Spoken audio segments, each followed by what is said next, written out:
Bom, então vamos lá. A palestra agora é sobre transporte, urbanismo e mobilidade das cidades do amanhã.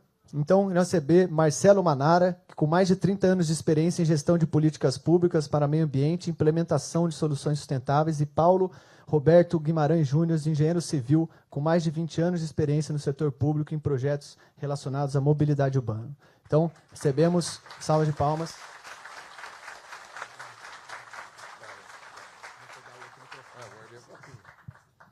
Você quer colocar o headset? Vocês querem os dois microfones? A gente divide aqui. Tá bom. Boa noite a todos. É um prazer, parabéns, Fabiano, Instituto, pela realização. Como está aqui mais de 30 anos, eu vou me reservar o direito de fazer um paralelo antes de entrar na fala, porque eu estive na Eco 92, né?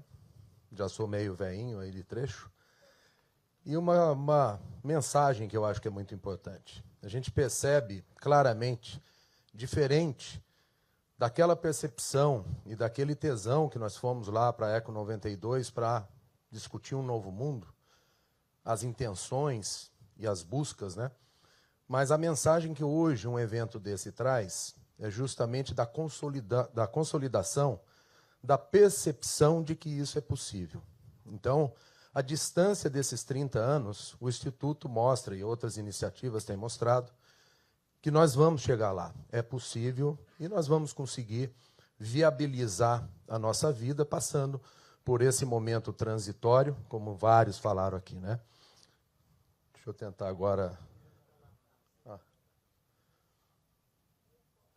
Bom, eu vou falar da parte mais urbanismo, porque o especialista, na verdade, na área de transporte é o meu colega Paulo Guimarães. Então, é importante nós contextualizarmos a organização do espaço em razão da mobilidade. Então, eu vou avançar aqui numa sequência da evolução nossa enquanto organização humana. Eu acho que aqui é o tataravô do Yuri, ó. Estava colhendo aqui já. E orgânico, com certeza, né? Então, nós tínhamos, como humanidade, uma busca, né, que estava baseada em cima de dois pilares: o espaço e os recursos naturais. E rapidamente avançamos para, como aqui já foi falado também por alguns palestrantes, brilhantemente, a explosão do consumo. A era industrial criou um terceiro elemento nessa busca para a humanidade: espaço, organização do espaço, recursos naturais e o consumo, o querer. E essa era industrial. Hoje, alguns autores, né, alguns especialistas chamam que, a partir desse momento, nós entramos numa nova era, a do antropoceno. Estamos vivendo nessa era, com todos esses impactos, com todos esses reflexos, né? Essa era do antropoceno criou, né, como era, um grande tiranossauro rex, que é exatamente o consumo. E parte desse consumo, a humanidade descobriu um amor à primeira vista, que é o motor. Máquina, motor, homem. Paixão à primeira vista. Motor possibilitou que nós avançássemos na criação de cidades para o centro dos continentes, tomando o espaço todo e avançando a humanidade para uma ocupação global. E outros modais de transporte, né, que as cidades foram crescendo em razão disso. Esse ter, né, ficou enraizado na cultura do ser humano, do homem moderno. Acho que Jesus disse, né, não é o Jesus lá de cima, o Jesus de hoje, aqui o pirata do bem, né, a posse e o ego, né? Então as cidades passaram a ter que se projetar, se programar para conseguir oferecer para aquele cidadão, para aquele morador, o ter. Eu tenho que morar, eu tenho que ter. E como que nós transformamos isso em um espaço viável para todos?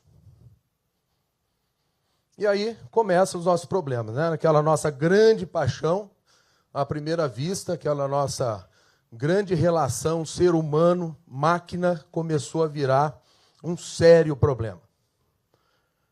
Hoje, nós temos 1 bilhão de veículos que circulam diariamente nas cidades do mundo. Esses números que eu vou apresentar aqui, eu extraí de uma coletânea que chama Cidades, Urbanismo e Mercado, coletâneas de artigos da Folha de São Paulo 2014 a 2018, que me foi presenteado por um grande amigo, Gianfranco, e que tem dados muito interessantes. 1 bilhão de veículos. Então, como eu estava falando, as cidades têm que se programar, têm que se planejar para poder oferecer moradia, trabalho, lazer, acessível numa dinâmica diária de mobilidade. Várias iniciativas do pensar do urbanismo, mas todas elas acabaram resultando no mesmo tipo de conflito. Por quê?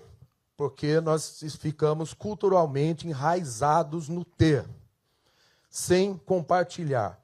Porque essa peça, esse amor à primeira vista, automóvel, ele resultou também num grande momento de transformação do ser humano, que é o status, o consumo como status, como relação de demonstração de sucesso.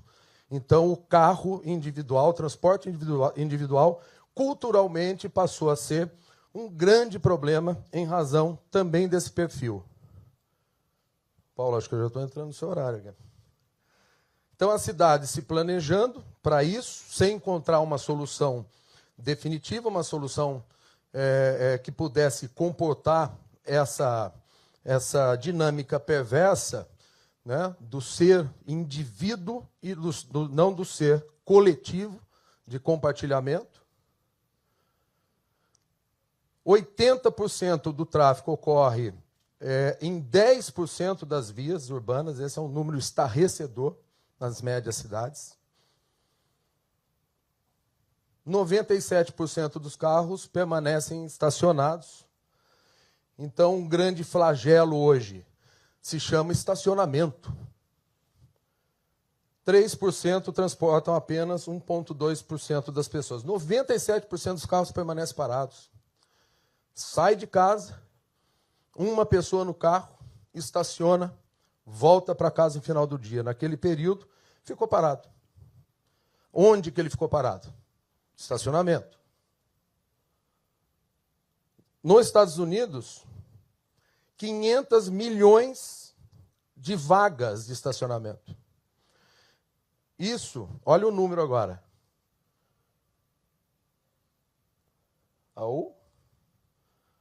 Vamos lá? 12,5 bilhões de metros quadrados. 30% da área urbanizada, que corresponde a 30% da área urbanizada do Brasil. Seria 30% aqui, vocês saem, por favor, vão embora, porque isso aqui é vaga de estacionamento. Né? Então, há uma necessidade do repensar isso. Né? Então, tudo isso que foi dito aqui, em termos dessa transformação cultural, dessa expectativa do ter, vai resultar também na busca e no apontamento das soluções para o problema de mobilidade em médias e grandes cidades. Só para não deixar passar, tem problemas adicionais com isso. As médias e grandes cidades com poluição atmosférica. Esse dado também estarrecedor, 31 pessoas morrem diariamente, dados do Instituto Saúde e Sustentabilidade, da minha querida amiga Evangelina Vomitag, 2 vezes mais do que acidente de trânsito, 5 vezes mais do que de câncer, 6,5 do que de AIDS. Então, para passar aqui a bola para o meu amigo Paulo Guimarães, vou deixar esse nó aqui para você desfazer, viu, Paulo? Olha aqui. Manara, o mensageiro do capeta, né? Obrigado.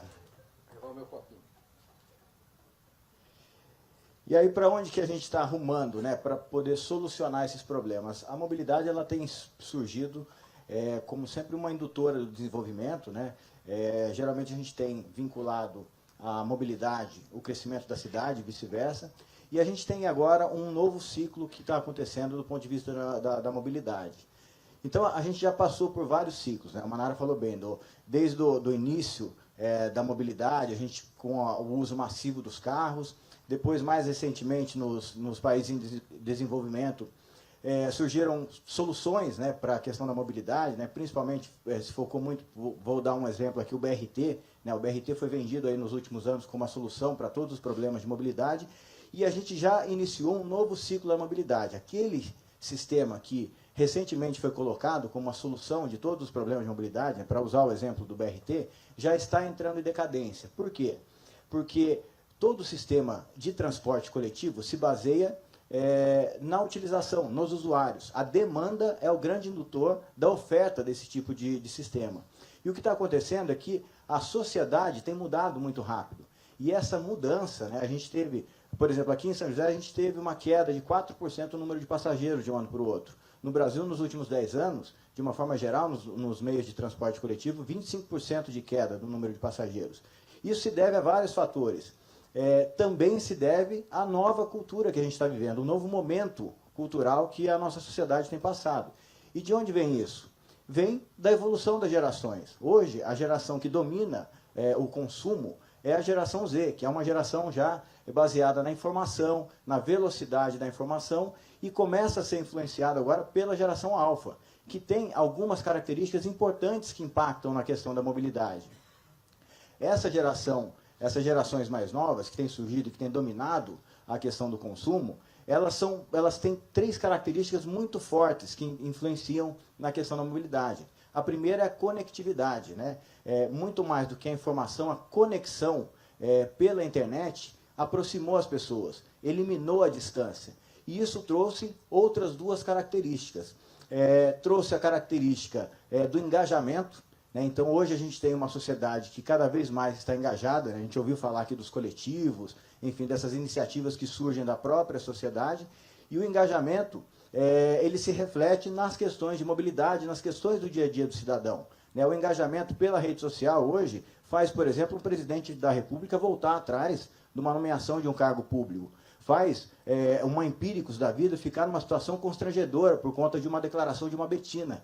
E isso tudo vem das redes sociais, porque o engajamento é muito forte, é muito rápido, e tudo isso acontece em poucas horas. E também traz uma outra característica que é muito importante para o novo momento da mobilidade, que é a compreensão da diversidade. O que isso significa? Que as pessoas hoje, por se conectarem mais, por terem mais acesso a tudo que acontece no mundo, não se restringem mais àquele seu mundinho. Então começam a praticar mais a empatia, a se colocar no lugar das pessoas, conhecer novas culturas. E a gente vai gerando esse aprendizado geração a geração. E com a diversidade, com a compreensão da diversidade, surgiu uma outra característica, o compartilhamento. E é esse momento que a gente está vivendo hoje, o momento do compartilhamento. 50% das famílias de Nova York, isso vem desse mesmo livro que o Manara me emprestou para eu dar uma lida também, não tem carro. E 50% dos jovens até 30 anos não querem mais ter carro. Por quê? Aquele sentimento que o Jesus falou, né? A posse não é mais importante, o uso é mais importante do que a posse. E isso vem trazendo características muito interessantes, né? O que a gente observou, por exemplo, com o projeto de bicicletas compartilhadas? A gente despertou outras sensações nas pessoas. Gente que não andava de bicicleta há muito tempo passou a andar de bicicleta. Quem nunca andou de bicicleta começou a andar de bicicleta. E cria outros sentimentos, outras sensações. O sentimento de pertencimento. Como eu estou usando essa bicicleta agora, e eu sei que outra pessoa vai usar depois de mim, eu cuido melhor dela. Né? E isso vai se replicando para as outras relações entre as pessoas na sociedade. Eu cuido bem de uma academia ao ar livre porque eu sei que depois uma outra pessoa vai ter que usar e depois que essa outra pessoa usar, eu vou usar de novo. Então esse sentimento de compartilhamento tem induzido vários projetos, várias iniciativas para a mobilidade. Então hoje a gente já compartilha bicicleta, hoje a gente já compartilha patinete, a gente já compartilha, inclusive, automóvel. Né? Esse é o projeto de Fortaleza, do Vamos, são carros compartilhados, já é realidade aqui no Brasil. A gente compartilha casa. Né? Esse é o momento que a gente está vivendo. A gente compartilha local de trabalho. E essas novas relações entre os seres humanos, né? Isso tudo que tem sido trazido com essa nova geração, está trazendo outras soluções para a mobilidade. Por exemplo, o home office. Uma das grandes saídas para a solução da mobilidade é a não mobilidade. É a gente reduzir os deslocamentos. A gente não tem condição de ir gerando infraestrutura para absorver todos os deslocamentos necessários à cidade. Então, uma das formas de resolver a mobilidade é proporcionando a não mobilidade. Com home office, com trabalhos pela internet, tudo isso tem causado impactos nos sistemas de transporte público. Hoje a gente tem essa característica funcionando nas indústrias, né? A tal da indústria 4.0. Né? A Uber é a maior empresa de táxi, não tem um táxi. A gente tem o Facebook, que é o maior proprietário de conteúdo e não produz um conteúdo sequer. O Airbnb, o Alibaba, todos esses são exemplos da nova economia. E isso também traz impacto para a mobilidade. A indústria 4.0 ela se baseia no desenvolvimento dessas três áreas, a física, a digital e a biológica. E a gente se aproveita disso para olhar e entender para onde está indo a nova mobilidade. Né? Na parte física, né, com os veículos autônomos, a impressão 3D, a robótica avançada, a gente tem os novos materiais sendo utilizados.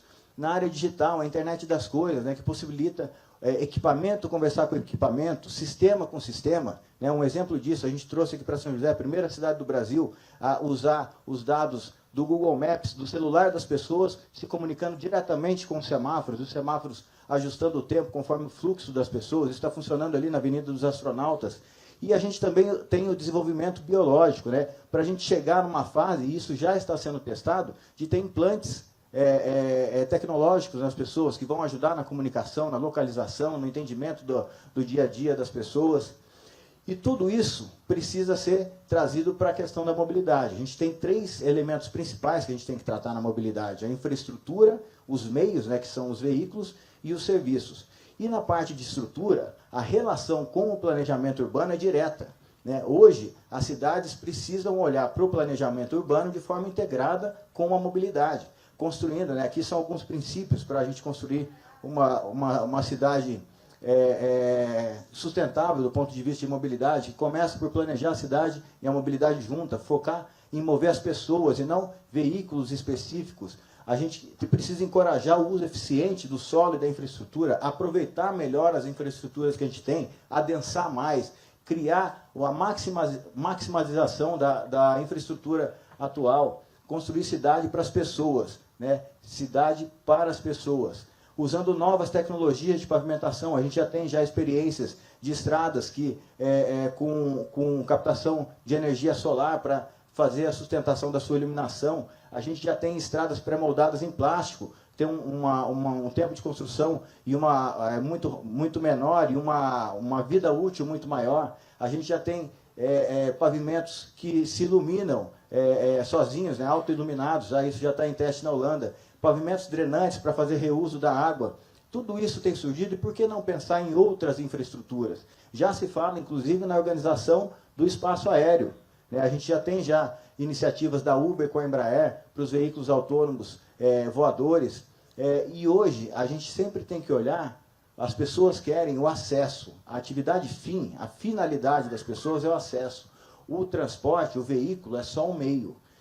E a gente tem surgido, né, com a questão da automação, os veículos autônomos estão muito presentes agora nas novas iniciativas de mobilidade. E a gente vai ganhando escala com isso. Né? Começou com iniciativas de veículos autônomos para entrega de coisas, né? A DHL já faz entregas com drones autônomos. Isso passou para os carros, para o transporte individual. Então, com iniciativas da Tesla, da Google, já são uma realidade no mundo, já os veículos autônomos. Isso tem crescido para o transporte coletivo. Né? Na Suíça já se fazem experiências de transporte coletivo autônomos, e a gente está arrumando agora para o transporte de massa. Né? Esse é um veículo que está operando em 3 cidades da China, é da CRRC, né? uma das maiores empresas da área de mobilidade do mundo, uma chinesa.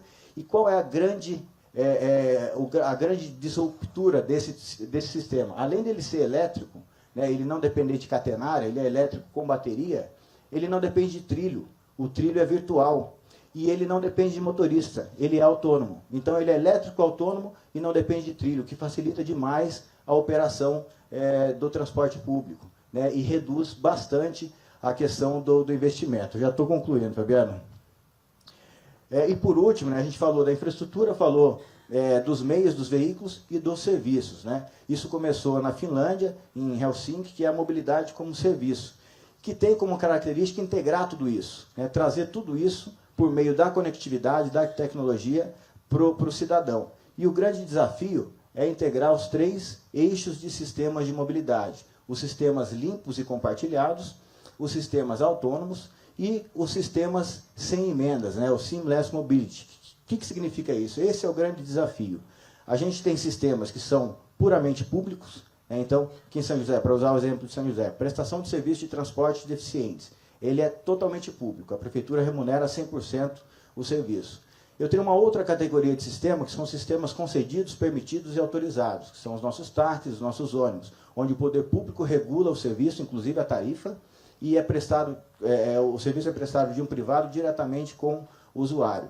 E, por último, o modelo mais novo, que são os serviços estritamente privados, que são monitorados pelo poder público, né? Uber 99, a Yellow, a Green, todos esses são serviços de mobilidade que são monitorados, são serviços exclusivamente privados e monitorados pelo poder público. Então, o grande desafio é a gente unificar tudo isso dentro de uma plataforma conectada, com combustíveis limpos, com veículos autônomos. O transporte sob demanda é a grande solução hoje para a gente otimizar os sistemas e manter o equilíbrio econômico-financeiro dos sistemas de transporte, e, dessa forma, a gente está caminhando para a construção de uma cidade onde a gente quer e precisa viver. E tudo isso, o grande diferencial de tudo isso é que tudo isso tem surgido da própria sociedade, da relação entre o usuário, as empresas privadas e o poder público, e não só uma sobrecarga de regras definidas pelo poder público. A gente está vivendo um novo momento, e esse é o novo momento da mobilidade e da construção das cidades. Muito obrigado, gente.